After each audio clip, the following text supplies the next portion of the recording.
जवानों, या रसूलल्लाह क्या हुक्म है? फरमाया या निकाह कर लो अगर ताकत है, नहीं ताकत तो रोजे रखो। सवेरे दर्स पे आओ, कहते नींद बड़ी आती है। सवेरे 2 सिपारे पढ़ के सोया करो, कहते शाम नींद बड़ी आती है। फजर के बाद ही तो वक्त होता है अल्लाह अल्लाह करने का, शहरी का।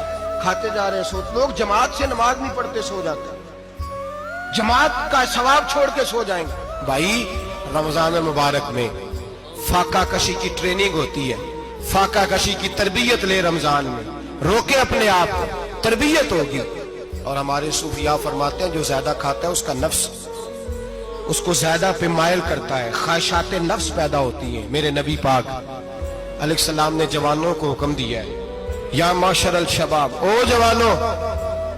या रसूलल्लाह क्या हुक्म है? फरमाया या निकाह कर लो अगर ताकत है, नहीं ताकत तो रोजे रखो। हुजूर रोजे से क्या होगा? फरमाया तुम्हारा नफ्स कुचला जाएगा, शैतान वसवसा अंदोजी नहीं करेगा।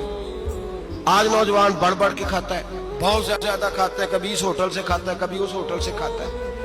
इतना ज्यादा खाएंगे तो नफसानी कुव्वतें उछल करके आएंगे, मुश्किल हो जाएगा। शादियां देर से होती हैं, माँ बाप आंखें बंद करके बैठे हुए हैं।